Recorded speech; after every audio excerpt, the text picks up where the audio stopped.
Assalamualaikum warahmatullahi wabarakatuh. Alhamdulillah, wassalatu wassalamu ala rasulillah wa ala alihi wa sahbihi ajma'in. Pada kesempatan ini, kami dari kelompok 10 yang beranggotakan Muhammad Mairul Fikri, Muhammad Anwar Asy'ari, Nia Kurnia, dan Noval Maulana akan menjelaskan mengenai implikasi karakteristik peserta didik terhadap penyelenggaraan pendidikan. Pada bagian pertama mengenai pengertian perkembangan. Dalam kehidupan anak, terdapat dua proses yang berjalan secara kontinu, yaitu pertumbuhan dan perkembangan. Pertumbuhan dan perkembangan pada dasarnya merupakan perubahan, yakni perubahan menuju ke tahap yang lebih tinggi. Pertumbuhan berkaitan dengan perubahan yang bersifat kuantitatif yang mengacu pada jumlah besar serta luas yang bersifat konkret, yang biasanya menyangkut ukuran dan struktur biologis. Pertumbuhan merupakan perubahan secara fisiologis sebagai hasil dari proses kematangan fungsi-fungsi fisik yang berlangsung secara normal dalam perjalanan waktu tertentu. Hasil pertumbuhan berupa bertambahnya ukuran kuantitatif dari fisik anak seperti tinggi dan berat badan, kekuatan, ataupun proporsi, sehingga secara ringkas pertumbuhan adalah proses perubahan dan kematangan fisik yang menyangkut perubahan ukuran atau perbandingan. Sedangkan perkembangan adalah proses perubahan kualitatif yang mengacu pada kualitas fungsi organ-organ jasmaniah dan bukan pada organ jasmani tersebut. Sehingga penekanan arti perkembangan terletak pada penyempurnaan fungsi fisiologis yang termanifestasi pada kemampuan organ fisiologis. Proses perkembangan akan berlangsung sepanjang kehidupan manusia, sedangkan proses pertumbuhan seringkali akan berhenti jika seseorang telah mencapai kematangan fisik.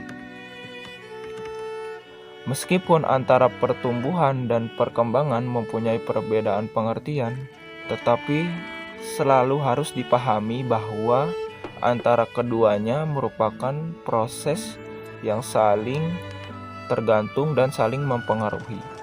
Misalnya, ketika membahas perkembangan, kecerdasan anak tidak akan dapat terlepas dari pembahasan tentang berfungsinya sel-sel otak sebagai faktor psikologis yang menunjang manifestasi kecerdasan itu sendiri. Pertumbuhan dan perkembangan manusia mengikuti pola yang bersifat umum, tetapi irama dan tempo perkembangan bersifat individual.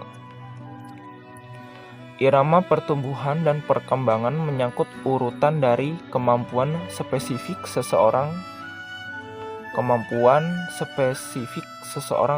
termasuk sikap dalam menerima perubahan tersebut. Sedangkan tempo perkembangan menyangkut waktu atau satuan waktu untuk memperoleh perubahan. Kata perkembangan seringkali digandengkan dengan pertumbuhan dan kematangan. Ketiganya memang mempunyai hubungan yang sangat erat. Pertumbuhan dan perkembangan pada dasarnya adalah perubahan menuju ke tahap yang lebih tinggi atau lebih baik. Terdapat beberapa perbedaan antara pertumbuhan dengan perkembangan. Pertumbuhan lebih banyak berkenaan dengan aspek-aspek jasmania atau fisik, sedangkan perkembangan berhubungan dengan aspek-aspek psikis atau rohaniah. Pertumbuhan menunjukkan perubahan atau penambahan secara kuantitas, yaitu penambahan dalam ukuran besar atau tinggi. Sedangkan perkembangan berkenaan dengan peningkatan kualitas, yaitu peningkatan dan penyempurnaan fungsi. Dengan demikian dapat disimpulkan bahwa pertumbuhan berkenaan dengan penyempurnaan struktur, sedangkan perkembangan dengan penyempurnaan fungsi. Pada bagian selanjutnya mengenai pengertian peserta didik. Peserta didik adalah individu dalam arti makhluk sosial dan makhluk yang berhubungan dengan Tuhan dalam kesatuan jasmani dan rohani, serta berada dalam suatu sistem pendidikan guna mengembangkan potensi diri dalam mencapai perkembangan yang diinginkan. Bagian selanjutnya, pengertian pendidikan. Pendidikan adalah proses perubahan pola perilaku individu guna mengetahui, melaksanakan, dan hidup bersama dengan manusia lainnya untuk menjadi manusia yang diharapkan, yakni manusia yang mengembangkan potensi dirinya menuju ke arah kedewasaan dalam hidupnya. Sekian yang bisa saya sampaikan. Wallahu a'lam bishawab. Bismillahirrahmanirrahim. Saya Muhammad Mahirul Fikri 11920200155 akan melanjutkan materi tentang karakteristik peserta didik. Yang pertama, usia 4 hingga 6 tahun, yaitu usia TK, anak TK. Karakteristik anak usia TK adalah konflik adaptif, yaitu menyesuaikan diri dengan keadaan ya. Selanjutnya ada imitatif, yaitu jadi anak usia TK ini senang sekali dalam menirukan gerakan-gerakan alam seperti gerakan hewan, tumbuhan, atau lain sebagainya. Berbagi, selanjutnya ada berbagi, jadi anak TK ini senang sekali dalam berbagi dan mau mengalah ya. Ketika sifat ini terjadi atau ada karena anak usia TK ini ingin dianggap, ingin diterima oleh kelompoknya, jadi ingin diterima oleh sesama yang lainnya. Selanjutnya ada usia 6 atau 7 hingga 12 atau 13 tahun, itu anak usia SD. Anak usia SD ini menurut Nasution mengatakan bahwa masa ini adalah mempunyai beberapa sifat yang khas, sifat dasar yang khas. Yang pertama, adanya minat kehidupan sehari-hari yang praktis dan konkret. Jadi anak usia ini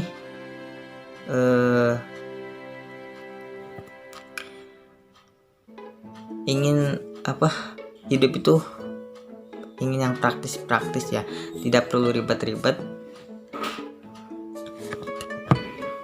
ingin yang simple saja dan konkret ya, jelas. Yang kedua ada di usia ini biasanya anak-anak itu lebih realistik dan memiliki rasa ingin tahu dan belajar yang sangat tinggi. Yang ketiga, di dalam usia anak SD ini biasanya sudah mulai menyukai beberapa mata pelajaran.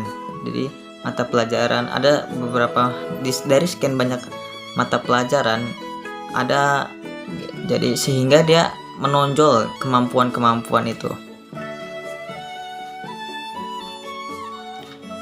Selanjutnya yang keempat,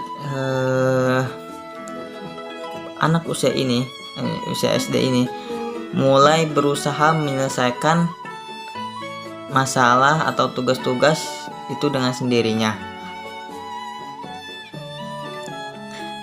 Selanjutnya yang kelima, anak usia SD ini ya menilai prestasi sekolah itu dari rapot. Jadi apabila rapotnya bagus, maka ia menganggap bahwasanya dia sudah sukses atau sudah berhasil dalam prestasi sekolahan di akademik. Yang terakhir, anak usia SD ini gemar sekali membuat geng ya, kumpulan-kumpulan dengan teman sebayanya secara bersama-sama untuk bermain atau belajar. Yang ketiga, anak usia 12 atau 13 hingga 12 sampai 16 tahunan lah ya. Atau usia anak SMP.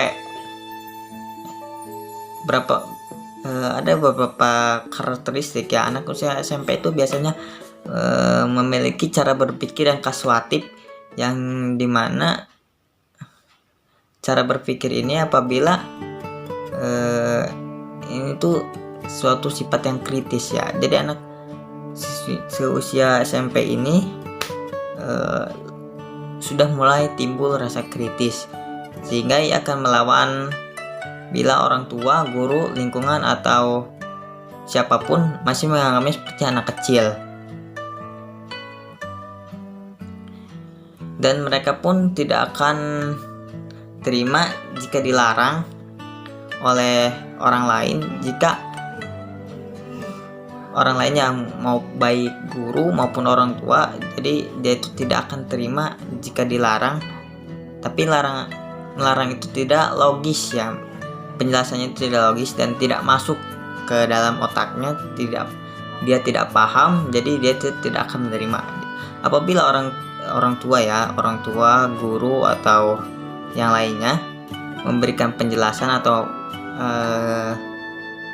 larangan terhadap anak usia SMP ini, akan tapi melarang gitu ya, maka oleh anak usia SMP ini tidak akan diterima. Poin kedua yaitu perkembangan kognitif remaja dalam pandangan Jean Piaget, seorang ahli perkembangan kognitif, merupakan periode terakhir dan tertinggi dalam tahap pertumbuhan operasi formal atau period of formal operations. Pada periode ini, idealnya para remaja sudah memiliki pola pikir sendiri dalam usaha memecahkan masalah-masalah yang kompleks dan abstrak. Nah, kemampuan berpikir para remaja berkembang sedemikian rupa sehingga mereka akan dengan mudah dapat membayangkan banyak alternatif pemecahan masalah beserta kemungkinan akibat atau hasilnya.